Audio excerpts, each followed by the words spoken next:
Bom, amigo torcedor vascaíno, vambora para mais um vídeo, mais um Boa Noite Gigante aqui no nosso canal do Gigante Vasco. O último vídeo desse domingão, um domingo após mais um resultado lamentável do Vasco. Sim, o Vasco jogou bem, o Vasco foi melhor do que o Grêmio, o Vasco da Gama teve um número de finalizações bizarramente alto, número esse que até agradou certa parte da torcida vascaína. Mas no momento de hoje, após os dois resultados, derrota para o Botafogo jogando mal, goleada para o Independente Del Valle jogando mal, o que o vascaíno queria e precisava ontem em São Januário não era apenas um bom desempenho, era a vitória, eram os 3 pontos, era o retorno da moral para esse grupo que está sem moral nenhuma com a sua torcida.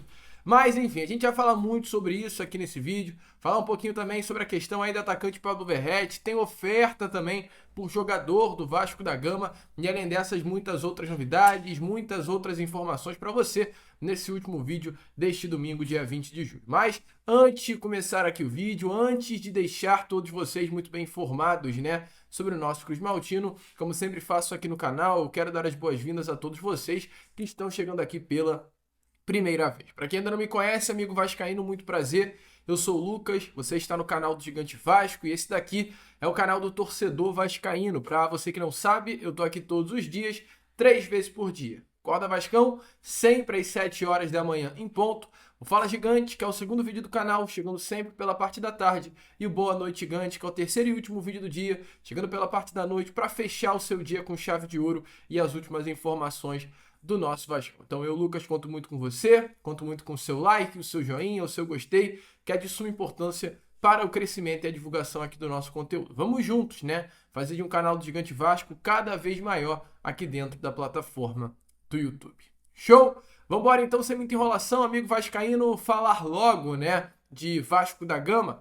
A começar aqui primeiramente com vocês, falando um pouquinho sobre esse jogo de ontem, né? O Vasco de fato jogou bola, o Vasco de fato foi superior à equipe do Grêmio. Quem pôde acompanhar a partida observou claramente essa situação, mas o Vasco precisava ontem mesmo era de uma vitória. A vida do Vasco da Gama na tabela de classificação do Campeonato Brasileiro não é nem um pouco fácil, muito pelo contrário. O Vasco da Gama nesta rodada, ele praticamente está retornando à zona de rebaixamento do Brasileirão. Tô gravando esse vídeo no momento em que estão acontecendo os jogos dessa 15ª rodada de Campeonato Brasileiro e temos aí um Juventude entrando em campo contra um Cruzeiro. O Juventude vencendo pode ultrapassar, o que eu acho que provavelmente não aconteceu, né?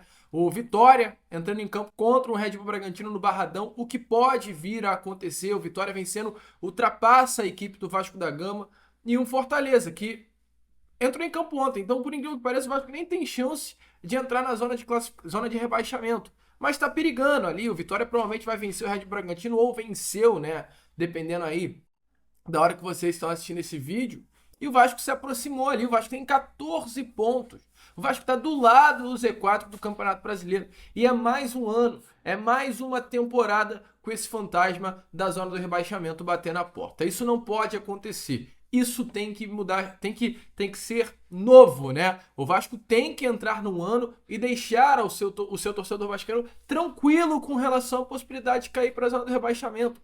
Esse fantasma que assola o torcedor, meu amigo, simplesmente ninguém aguenta mais. E agora é o momento chave para jogar para longe esse fantasma do Z4.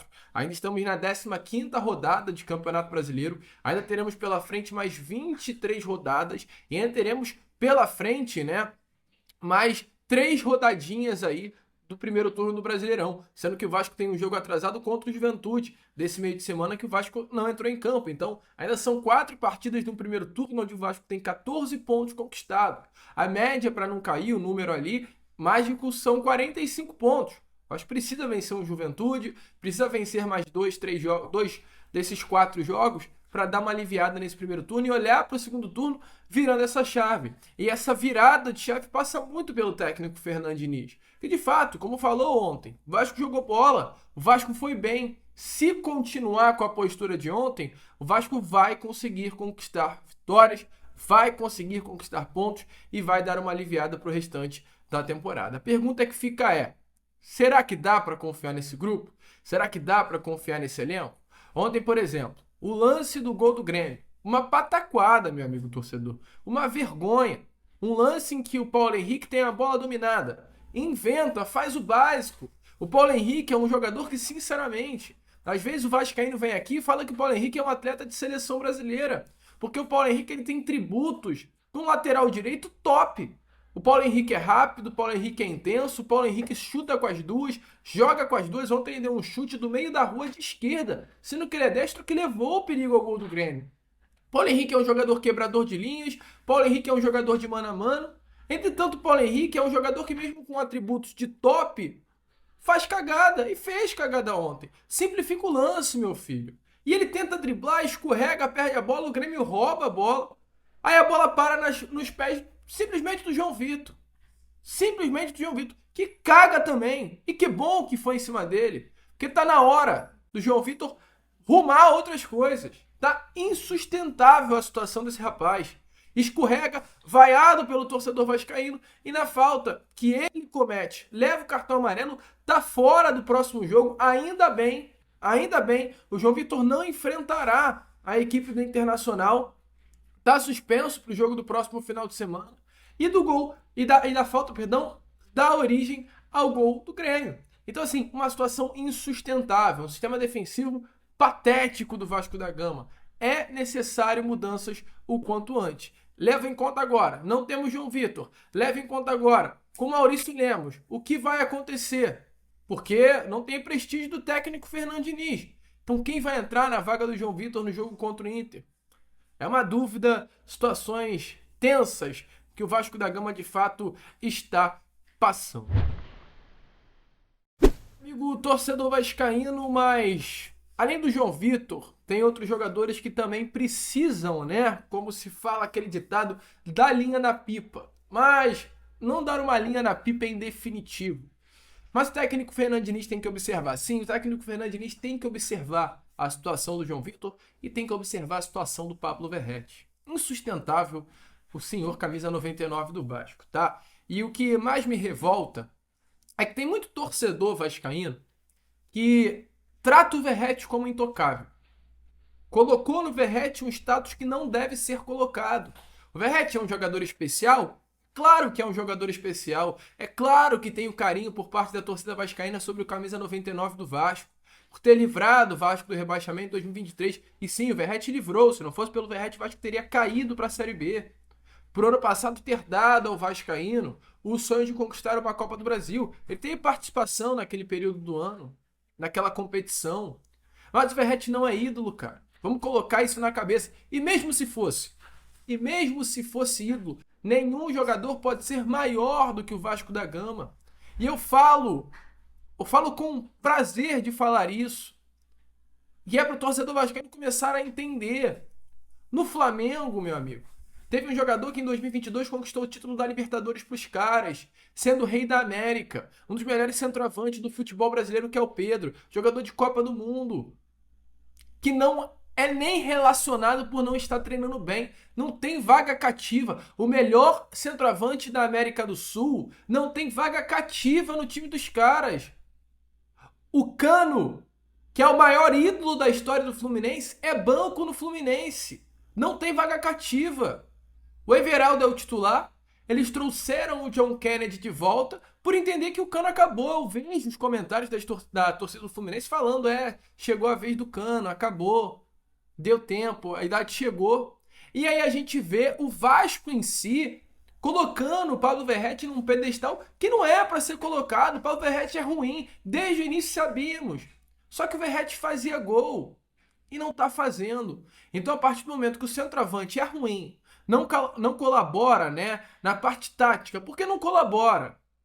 Não sabe fazer uma marcação-pressão, não sabe segurar a bola, não sabe fazer um pivô, não sabe fazer um facão. A partir desse momento, não tem por que o Pablo Verratti permanecer no time. Ainda mais um time fraco e limitado como o Vasco. Times fracos e limitados tem que ter um atacante mais móvel. Você vê o Cruzeiro, por exemplo. O Cruzeiro insistiu com o Gabriel Barbosa há mó tempão. Porque é um jogador fraco, limitado, não é um 9 móvel, um 9 paradão, um 9 antigo. Chegou um novo técnico, ó, sai o Gabriel, entra o Caio Jorge, um jogador mais móvel, mais intenso, que sabe fazer um facão. E a gente tá vendo o que tá acontecendo. E o Verratti, meu amigo, ontem perdeu um gol que não se pode perder. Ridículo o gol que o Verratti perdeu. Já passou da hora. É um jogador com mais gols no ano do time? Sim, mas quando não consegue marcar, atrapalha completamente o desenvolvimento do Vasco. É necessário que tenha alternativas, tá? São 3 anos que o argentino não é substituído nunca. Nunca! Aconteça o que aconteça, o Verratti vai ficar no Vasco. Ontem, além de desperdiçar várias chances, ele matou vários contra-ataques do Vasco, cara. Coloca o GB, coloca um 4-4-2, coloca o Ryan de 9, que era até a posição que ele atuava na base. Faz alguma coisa. E até contrata um novo nome. O Verratti é um jogador que tem que sair do Vasco? Claro que não. Mas é um jogador que não tem que ser intocável. E já deu mostras aí ao torcedor vascaíno que tem uma postura meio ruim. Lembra quando ele ficou um tempo sem fazer gol, marcou gol e foi pedir para a torcida vascaína fazer alguma coisa? Então é uma situação bem complicada também aí do senhor Pablo Verratti. E o ponto positivo no jogo de ontem, que eu acho que foi o único ponto positivo, inclusive, que foi o David, né? David jogou, o David depois de tanto tempo conseguiu voltar a atuar e atuar jogando bem, uma baita novidade, uma baita notícia, que me deixa muito empolgado, inclusive. E ele, inclusive, através das suas redes sociais falou, né? Abre aspas, depois de tanto tempo longe, me sentir bem novamente não tem preço. Resultado injusto, mas estamos evoluindo e precisamos do apoio de todos vocês. Gratidão, Vasco da Gama. E o técnico Fernando Diniz, inclusive, falou sobre o David na entrevista coletiva. E é claro, né? Para celebrar um pouquinho, pelo menos, esse ponto positivo no jogo de ontem, dê uma olhada aí nas palavras do Diniz, falando sobre o retorno do trem, que entrou, jogou bola, e, na minha opinião, foi o grande nome da partida de ontem contra o Grêmio. Injustiçado, porque teve uma bola que sobrou para ele fazer o gol e acabou o juiz atrapalhando o lance. Se liga só nas palavras do juiz. Muito bem, é um jogador, o David é um jogador que eu gosto muito, já tentei trabalhar com ele em outros times, tentei contratá-lo. Desde quando ele voltou da lesão, ele tá indo bem nos treinamentos. A gente tinha uma preocupação, a gente sabia que ele não suportaria. O ideal, talvez para ele nesse jogo fosse jogar 45, que era uma progressão, mas ele, até pela necessidade que o GB acabou sentindo alguma coisa que eu nem sei especificar, não foi nada muito importante, mas que impossibilitou ele de jogar hoje. E o rendimento do David especificamente foi muito bom, tá todo mundo contente com ele, é um jogador, além de ser um grande profissional, um jogador muito querido. Bom, amigo torcedor vascaíno, como vocês viram aí as palavras, né, do técnico Fernando Diniz. Eu já tenho novidade a trazer a vocês com relação a uma proposta importante e interessante feita por um clube europeu a um jogador da base do Vasco. Mas antes de trazer essa informação, dê uma olhada aí nas palavras do parceiro aqui do canal, do colega Carlos Berbert, que apareceu inclusive na entrevista coletiva do volante Thiago Mendes. Ele mais uma vez está aparecendo para trazer uma análise com a visão dele sobre o que ele achou do desempenho do Vasco da Gama contra o Grêmio, detalhes importantes, uma visão diferente aqui no canal do Gigante Vasco para você. Então, Carlinhos, fala daí pro torcedor vascaíno. Fala, Lucas! Fala, rapaziada que acompanha o canal do Gigante Vasco. Para quem não me conhece ainda, meu nome é Carlos Berbert. Vou aparecer mais vezes aqui no canal, na verdade, essa é a minha segunda participação. Anteriormente eu representei o canal lá na apresentação do primeiro reforço da segunda janela de transferências da temporada, o volante Thiago Mendes. Então, espero que vocês gostem aí das minhas participações a partir de agora. E aquilo, com relação a concordar, tudo bem, sei que alguns de vocês vão concordar, é claro, outros nem tanto, mas sempre mantendo o respeito e tá tudo certo. Mas enfim, vou começar a participar aqui também trazendo algumas informações, já que eu faço algumas apurações, se vocês não me conhecem ainda, apareço bastante no Twitter com relação a exatamente eventuais possíveis reforços, né, quando o Vasco abre negociações, faz contatos por jogadores específicos, quando a gente descobre alguma coisa, mas enfim, tô gravando esse vídeo aqui para falar como foi a minha análise com relação à atuação do Vasco da Gama nesse empate com o Grêmio pela 15ª rodada do Campeonato Brasileiro, que ocorreu no último sábado em São Januário, um empate que claramente não foi bom para nenhuma das duas equipes que estão próximas ali da zona de rebaixamento. Mas, na minha visão, pelo que eu vi, o Vasco começou com mais posse de bola no jogo, tentando aproveitar ali São Januário, o fator casa, né, a colina histórica, mas não conseguiu criar grandes chances. E aí, no caso, o Grêmio ele apostou bastante nas bolas longas, tentando pegar o Vasco desprevenido, principalmente no setor defensivo, com jogadas em velocidade, mas querendo ou não, o Vasco ali tem zagueiros rápidos e propriamente o Paulo Henrique do setor defensivo, só quem é um pouco mais lento realmente ali é o Lucas Piton, mas acabou não dando certo tanto no começo, só que o Grêmio, querendo ou não, levou um pouco mais de perigo na primeira parte do caso do primeiro tempo, mas aí depois o Vasco começou a crescer de rendimento e igualou as situações, podemos dizer assim. O Gigante da Colina até saiu na frente do placar, com um gol ali de sobra do Hugo Moura, depois de cobrança de falta na área, mas o VAR interveio e anulou o gol por conta de supostamente uma posição irregular do Verratti na origem do lance, o que achei bem questionável. Eu vou falar sobre isso também com relação à atuação da arbitragem. Achei, assim, realmente bem questionável, como eu citei. Acho que o árbitro errou em alguns lances, no caso, deu faltas que não existiram, inverteu faltas. Achei, novamente, vou usar essa mesma palavra, alguns lances de possíveis pênaltis bem questionáveis. Acho que, se não me engano, o último ali que o zagueiro puxou o Verratti, acho que seria possível marcar, não seria nenhum absurdo, mas, enfim, o Verratti acaba que ficou com essa fama também de querer forçar muitos pênaltis, e isso acaba interferindo também, mas é aquilo, eu acho que seria bem possível de marcação, na minha opinião, fora aquele lance, acho que foi no segundo tempo, que até o Mano Menezes até comentou, né, de forma assim, bem hilária. Olha, dessa vez eles estão certos, né, que foi uma bola dividida no alto, que no caso o jogador do Vasco iria ficar de cara pro gol e o árbitro, num lance anterior, atrás, né, da jogada, ele acabou paralisando e dando a falta, o que, no caso, como eu citei, o jogador do Vasco iria sair na cara do gol. Mas enfim, isso acabou sendo utilizado, na minha opinião, porque o Vasco não teve uma atuação, podemos dizer assim, consistente, regular. Não fez o mínimo para que isso não fosse utilizado como argumento, na minha opinião. Se o Vasco tivesse ido bem dentro de campo, não dependesse dessas situações, entre aspas, para conseguir uma vitória, isso não seria colocada como argumento. Mas enfim, os dois times saíram para o intervalo no 0-0 ainda, e ali no segundo tempo saíram os dois gols.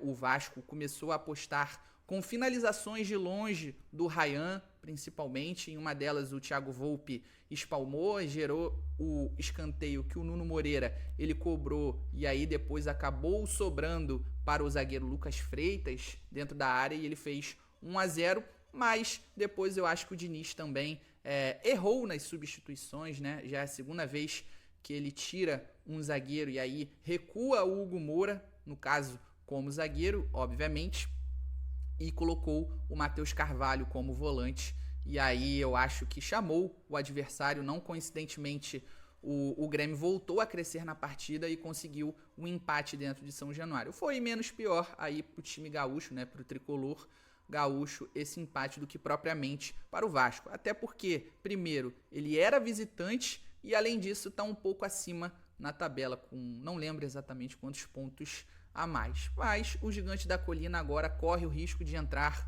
na zona de rebaixamento caso o Juventude vença o Cruzeiro e o Vitória o Bragantino, mas torçamos para que isso não aconteça, pelo amor de Deus. Mas eu sou muito sincero, acho que, enfim, o Vasco não fez o seu dever de casa, não fez por onde, e aí acaba nessa situação um pouco incômoda ali, realmente torcendo contra os seus concorrentes ali, que estão dentro da zona de rebaixamento. Então, o Vasco deu muito mole, chamou o adversário para cima, principalmente com as substituições também do Diniz que para mim não foram corretas, acho que ele poderia mexer muito melhor, mas vamos já falando um pouco ali da entrevista coletiva dele também. Ele falou que acha que o Vasco teve um bom desempenho, que no caso o resultado ele não foi condizente ao que o time produziu, gostou dessa parte de como